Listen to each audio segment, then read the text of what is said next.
Salam kebajikan, Weita Tungtian, rekan-rekan mahasiswa yang saya hormati. Pada kesempatan ini kita akan mempelajari materi tentang integrasi ajaran-ajaran Ru Konghucu di dalam konteks keindonesiaan. Sebagaimana kita ketahui, masuknya agama Konghucu ke Indonesia seiring dengan kedatangan orang-orang Tionghoa ke Nusantara. Pada waktu itu kita belum mengenal adanya negara Indonesia, tetapi lebih dikenal dengan kata Nusantara. Nah, tentu saja kedatangan orang-orang Tionghoa ini membawa budaya, adat istiadat, dan juga kepercayaan atau keyakinan agamanya. Nah, nilai-nilai budaya Indonesia tentu saja memiliki budaya yang luhur, karena di setiap daerah, di setiap suku, mereka memiliki budaya dan juga kearifan lokal. Nah, budaya-budaya luhur ini menjadi titik temu dengan ajaran Ru atau Konghucu. Nah, dalam pembelajaran ini kita bisa mengambil beberapa contoh yang terkait dengan hal itu. Yang pertama, kita bisa mengambil satu titik, yaitu tentang bagaimana di dalam ajaran Konghucu kita mengenal tentang ketuhanan yang Maha Esa, yang kita sebut dengan Tian.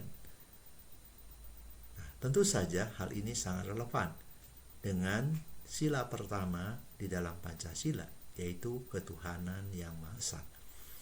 Jadi di dalam ajaran Konghucu, konsep ketuhanan, yaitu kita sebut dengan Tian, menunjukkan bahwa Konghucu meyakini adanya Tuhan sebagai Sang Halik, Sang Maha Pencipta semesta alam dengan segala isinya ini. Lalu di dalam kitab Chongyun juga dijelaskan bahwa Tuhan yang Maha Esa atau Tian itu bersifat Maha Roh atau Quaescent. Dilihat tiada nampak, didengar tiada terdengar, namun setiap wujud tiada yang tanpa Dia. Demikianlah kesempurnaannya. Dan ditegaskan pula bahwa adapun kenyataan Tuhan yang Maha Esa ini tidak boleh diperkirakan. Terlebih lagi tidak boleh kita tetapkan. Jadi demikianlah keyakinan umat Konghucu akan kemaha kuasaan Tuhan sebagai Sang Pencipta dan Maha Roh atau kita sebut dengan Quaescent. Nah, bagaimana dengan ajaran-ajaran Nabi Kongce yang relevan di dalam konteks kehidupan di negara Indonesia?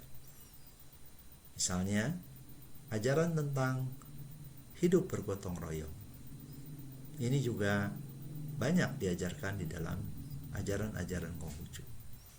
Salah satu sabda Nabi Kongce yang menjelaskan tentang pentingnya hidup saling menolong, saling membantu, atau kita sebut dengan gotong royong ini, yaitu bila Anda ingin tegak, maka bantulah orang lain juga tegak. Bila Anda ingin maju, maka bantulah agar orang lain pun maju. Jadi ini adalah salah satu contoh bagaimana kita bisa mengimplementasikan ajaran Konghucu di dalam kehidupan kita sehari-hari. Nah, itu juga relevan dengan ajaran tentang Ren, cinta kasih. Jadi menolong sesama manusia, membantu orang lain yang kesusahan, itu adalah merupakan implementasi dari ajaran tentang Ren atau cinta kasih. Nah, selanjutnya juga kita mengenal ajaran tentang Tripusaka atau Santate yang terdiri dari Ce Ren Yong.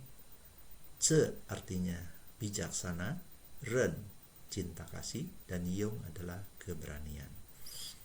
Nah, dalam konteks kepemimpinan, Cerenyung ini sangat penting.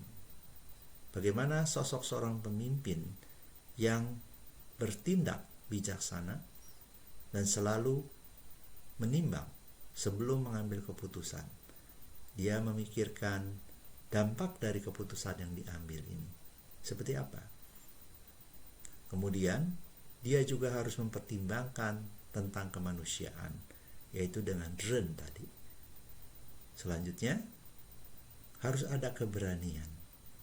Jadi seorang pemimpin itu harus memiliki sifat-sifat tadi, Cerenyung. Dia harus bijaksana, dia juga harus memiliki rasa cinta kasih dan memiliki keberanian di dalam mengambil suatu keputusan atau kebijakan.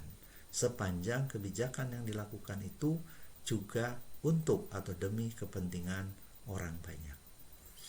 Kemudian yang ketiga, kita bisa melihat tentang ajaran Pakte atau 8 kebajikan yang terdiri dari Xiao, yaitu laku bakti. Di dalam budaya bangsa kita, Indonesia, bakti kepada orang tua adalah merupakan hal yang sangat penting. Demikian pula di dalam ajaran Konghucu.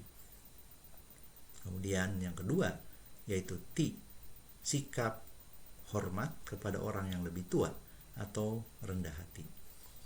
Nah, ini pun sama. Ya. Jadi bagaimana kita mendidik anak-anak kita ini selalu bersikap hormat kepada orang yang lebih tua. Kemudian Chong, yaitu Satya. Bagaimana seseorang itu memiliki kesetiaan di dalam menjalankan tugas dan tanggung jawabnya. Apakah dia sebagai seorang pelajar, mahasiswa, pegawai, atau bahkan pejabat pemerintah. Dia harus menunjukkan kesetiaan di dalam tugas dan tanggung jawabnya. Kemudian Sin, dapat dipercaya. Nilai-nilai integritas atau Sin ini menjadi sangat penting. Artinya, kalau kita selalu hidup dan berbuat benar, lurus, maka kita akan menjadi orang yang dapat dipercaya. Tapi kalau kita menyeleweng dan bertindak tidak jujur, maka akan hilanglah kepercayaan itu terhadap diri kita. Kemudian yang berikutnya adalah yang kelima, Li, atau kesusilaan, kesopanan, tata krama. Hal ini sangat penting sekali di dalam kehidupan. Anak-anak harus diajarkan tentang sopan santun, tata krama. Dia harus menghormati guru, dia harus menghormati orang tuanya, bahkan juga dia harus menghormati orang lain.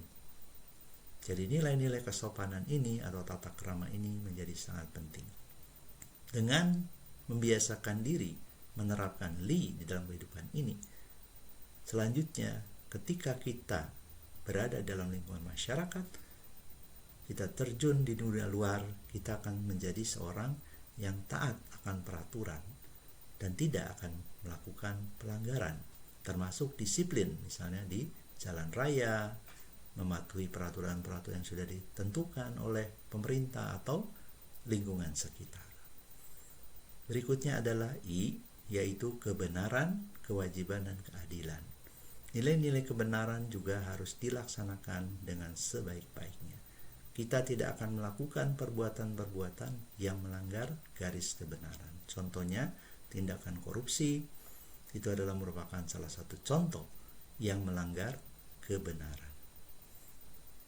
Selanjutnya, yang ketujuh, I, Li, I, Lian. Lian itu adalah suci hati, ketulusan. Artinya, kita harus benar-benar tulus di dalam sikap dan perbuatan kita.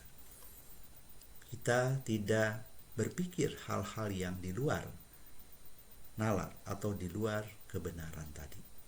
Jadi hal ini terkait dengan ketulusan, kemurnian hati kita, ya. Ketika kita berbuat sesuatu kita tidak merasa pamrih dan seterusnya. Dan yang terakhir adalah ce. Ce di sini diartikan sebagai rasa tahu malu. Kita harus malu kalau kita berbuat hal-hal yang melanggar, hal-hal yang tidak susila, hal-hal yang melanggar garis kebenaran, dan sebagainya. Rasa tahu malu ini menjadi sangat penting bagi manusia. Sebab kalau kita sudah kehilangan rasa tahu malu ini, maka apa bedanya kita dengan seekor hewan atau binatang?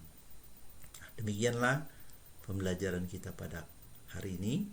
Semoga hal ini akan menginspirasi kita untuk senantiasa mawas diri dan juga mempraktekkan nilai-nilai luhur ajaran Ruh atau Konghucu di dalam kehidupan kita sehari-hari.